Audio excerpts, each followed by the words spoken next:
दोस्तों, आप अगर अपने पैसे को पोस्ट ऑफिस में किसी ऐसे स्कीम में निवेश करना चाहते हो या रखना चाहते हो जहां पर आपका पैसा बिल्कुल सेफ तरीके से रखा रहे और वहां से आपको कुछ इनकम भी होती रहे, तो पोस्ट ऑफिस की MIS स्कीम यानी मंथली इनकम स्कीम एक बहुत ही अच्छा ऑप्शन हो सकता है आपके लिए। उसमें आप अपना पैसा निवेश कर सकते हैं। इसमें आपको अपना पैसा कुछ समय के लिए लमसम में निवेश करना होता है, जमा करना होता है। ये पैसा आपका बिल्कुल सेफ तरीके से वहां रखा रहेगा और वहां से आपको कुछ ना कुछ मंथली इनकम भी होती रहेगी। तो दोस्तों, आज के वीडियो में हम बात करेंगे पोस्ट ऑफिस की मंथली इनकम स्कीम के बारे में कंप्लीट इन्फॉर्मेशन। तो चलिए आज का हमारा ये वीडियो शुरू करते हैं। इस वीडियो में हम बात करेंगे कि कैसे आप 2024 में इस स्कीम से मंथली 11,100 रुपये कमा सकते हैं। इसके साथ साथ मैक्सिमम इन्वेस्टमेंट लिमिट की बात करेंगे, इंटरेस्ट के कैलकुलेशन की बात करेंगे। इसके साथ साथ हम बात करेंगे टैक्स इस पे कैसे लगता है, कितना लगता है, कौन कौन इसमें खाता खुलवा सकता है, मैच्योरिटी पीरियड कितना होता है, यानी कितने समय के लिए आपको इसमें अपना पैसा जमा करवा के रखना होता है। और इसके साथ साथ बात करेंगे प्री मैच्योर विड्रॉल की, यानी अगर समय से पहले आपको पैसे की ज़रूरत आ गई तो आप कैसे निकलवा सकते हैं, क्या क्या इसके रूल हैं। तो चलिए सबसे पहले बात कर लेते हैं कौन कौन अकाउंट खुलवा सकता है। तो देखिए, सिंगल अडल्ट यानी जिसकी भी उम्र 18 साल से अधिक है वो व्यक्ति अपने नाम से खाता खुलवा सकता है। उसके बाद आप इसमें जॉइंट अकाउंट भी खुलवा सकते हैं। अप टू 3 एडल्ट्स यानी 3 बंदे मिलकर इसमें अपना जॉइंट अकाउंट भी खुलवा सकते हैं। A guardian on behalf of A minor person और अनसाउंड माइंड। तो देखिए, जो लोग माइनर हैं वो अगर इसमें खाता खुलवाना चाहते हैं तो गार्जियन उनके इस खाते का टेक केयर करेंगे, और अनसाउंड माइंड के लोग भी अपना खाता इसमें खुलवा सकते हैं। उनके खाते की देखभाल भी गार्जियन करेंगे।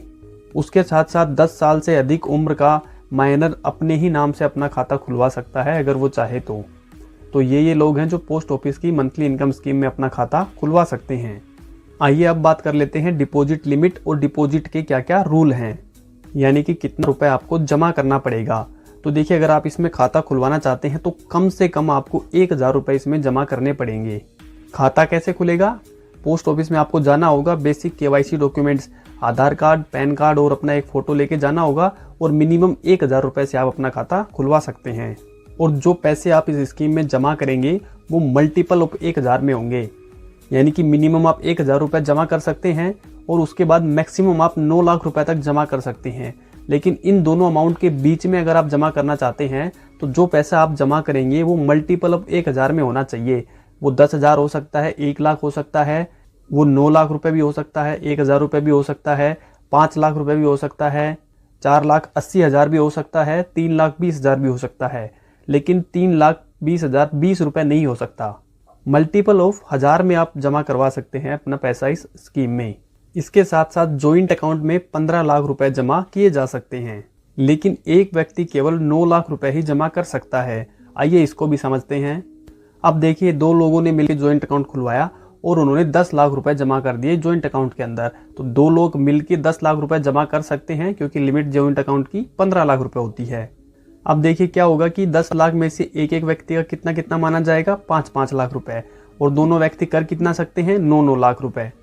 अब दोनों व्यक्ति अपना अलग अलग अकाउंट भी खुलवा सकते हैं 4-4 लाख रुपए का, क्योंकि 5 लाख रुपए उनका यहाँ पर दोनों का जमा हो गया इंडिविजुअली, और 4-4 लाख रुपए का वो अकाउंट और भी खुलवा सकते हैं अलग अलग। या फिर ये दोनों लोग मिलके 6 लाख रुपए का एक जॉइंट अकाउंट अलग से और खुलवा सकते हैं। वो इनके ऊपर डिपेंड करता है। लेकिन एक व्यक्ति की मैक्सिमम डिपॉजिट लिमिट 9 लाख रुपए ही बनेगी और जॉइंट अकाउंट की 15 लाख रुपए ही रहेगी। अब बात कर लेते हैं पोस्ट ऑफिस की मंथली इनकम स्कीम की इंटरेस्ट रेट की। तो देखिए, इंटरेस्ट रेट यहाँ पर आपको 1 जनवरी 2024 से दिख रहे हैं, जो कि 7.4% है। लेकिन साथ इंटरेस्ट जो है वो महीना पूरा होते ही, कंप्लीट होते ही आपको मिल जाएगा, आपके सेविंग अकाउंट में ट्रांसफर कर दिया जाएगा। लेकिन यहाँ पर एक ध्यान रखने की महत्वपूर्ण बात यह है कि जो पैसा आपके सेविंग अकाउंट में आ रहा है, आप उसको अगर यूज कर ले रहे हैं तो बहुत अच्छी बात है। लेकिन अगर आप उसको यूज नहीं कर रहे हैं और वो आपके सेविंग अकाउंट में ही पड़ा हुआ है, जो आपके मंथली इनकम स्कीम का जो इंटरेस्ट आया है उसके ऊपर आपको सेविंग अकाउंट का कोई भी इंटरेस्ट नहीं दिया जाएगा अलग से। आप सोचे कि सेविंग अकाउंट में रखा है तो कम से कम उस पर सेविंग अकाउंट का तो इंटरेस्ट मिलेगा, लेकिन ऐसा नहीं होने वाला है। तो बेहतर रहेगा कि आप उसको यूज कर लीजिए या फिर उसको ट्रांसफर कर लीजिए। और देखिए अगला पॉइंट क्या है कि देखिए इस स्कीम की लिमिट, जो मैक्सिमम लिमिट है वो एक व्यक्ति की 9 लाख रुपए है। और आप अगर गलती से या जानबूझकर इसमें 9 लाख रुपए से ज़्यादा पैसा जमा करवा देते हैं तो देखिए क्या होगा, फिर आपको उस एडिशनल पैसे पर कोई भी इंटरेस्ट नहीं मिलेगा मंथली इनकम स्कीम का। उस पैसे पर आपको सिर्फ सेविंग अकाउंट का ही इंटरेस्ट मिलेगा अगर आप पकड़े जाते हैं तो। यानी इस स्कीम का जो इंटरेस्ट रेट है वो 7.4 है, वो आपको सिर्फ 9 लाख रुपए तक ही मिल सकता है। उसके ऊपर आप अगर जमा करा रहे हैं तो उस पर वो अप्लीकेबल नहीं है, उस पर आपको सिर्फ सेविंग अकाउंट का ही इंटरेस्ट मिलने वाला है।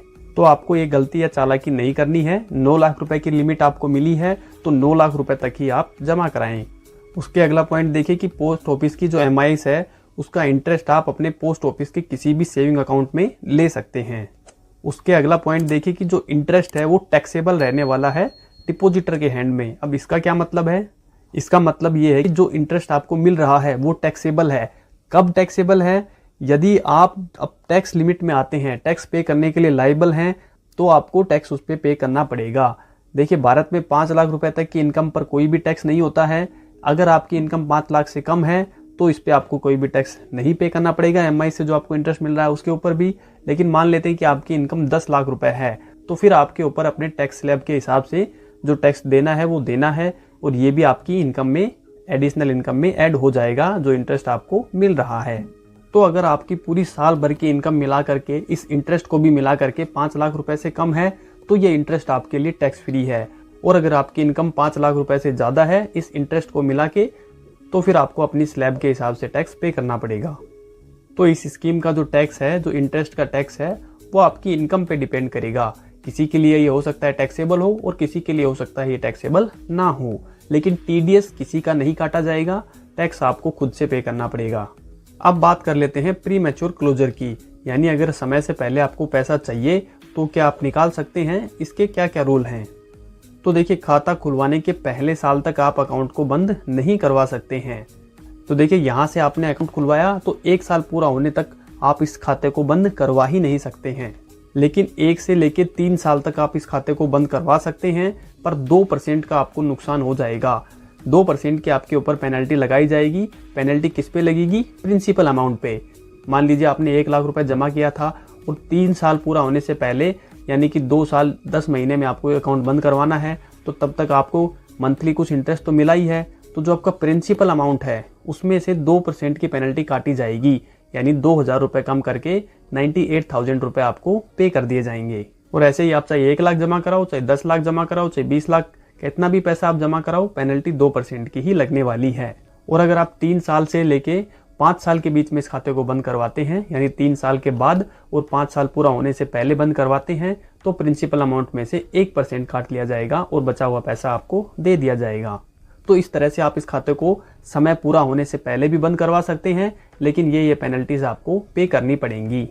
और अब बात करते हैं हम मैच्योरिटी पीरियड की। तो इस स्कीम का मैच्योरिटी पीरियड है वो 5 साल का है। 5 साल जैसे ही आपके पूरे होंगे तो हर महीने आपको इंटरेस्ट तो मिल ही रहा था 60 महीने तक। उसके बाद 5 साल जैसे ही आपके पूरे होते हैं आपको अपना पूरा प्रिंसिपल अमाउंट भी वापस दे दिया जाएगा। अब अगर अकाउंट होल्डर की मृत्यु हो जाती है, डेथ हो जाती है, तो उस केस में क्या होगा कि अकाउंट को उसी समय क्लोज कर दिया जाएगा और जो भी पैसा है उस अकाउंट में वो सारा का सारा पैसा नॉमिनी या लीगल हायर को दे दिया जाएगा। अब हम बात करते हैं इंटरेस्ट के कैलकुलेशन की, कि कितना पैसा आप जमा कराएंगे तो आपको कितना पैसा हर महीने मिलने वाला है। तो देखिए अगर आप 1 लाख रुपए जमा कराते हैं तो हर महीने आपको 617 रुपये मिलने वाले हैं। 5 लाख रुपए अगर आप जमा कराते हैं तो 3083 रुपये आपको हर महीने मिलेंगे। 9 लाख रुपए एक व्यक्ति की मैक्सिमम डिपॉजिट लिमिट है 9 लाख रुपए, वो अगर आप जमा कराते हैं तो 5550 रुपये आपको हर महीने मिलने वाले हैं।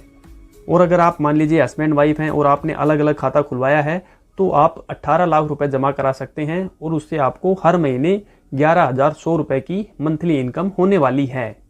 उसके साथ साथ मान लेते हैं कि आपके 2 बच्चे भी हैं, उनका भी आप इसमें खाता खुलवा देते हैं और आपको यहाँ पर टोटल 36 लाख रुपए जमा करा देते हैं चारों लोगों के अलग अलग, तो आपकी जो इंटरेस्ट है हर महीने का वो बनेगा 22,200 रुपये। वीडियो में दोस्तों इतना ही था। मैं उम्मीद करता हूँ कि जानकारी आपको अच्छी लगी होगी, पसंद आई होगी, तो वीडियो को लाइक ज़रूर कर दीजिए। और अगर आप अभी तक ये वीडियो देख रहे हैं तो कमेंट में अपने शहर का नाम जरूर लिख के जाइएगा, ताकि हमें ये पता चल सके कि कहाँ से लोग हमारे वीडियोस को पूरा वॉच करते हैं। मिलते हैं जल्दी किसी और इन्फॉर्मेटिव वीडियो के साथ, तब तक के लिए टेक केयर, जय हिंद।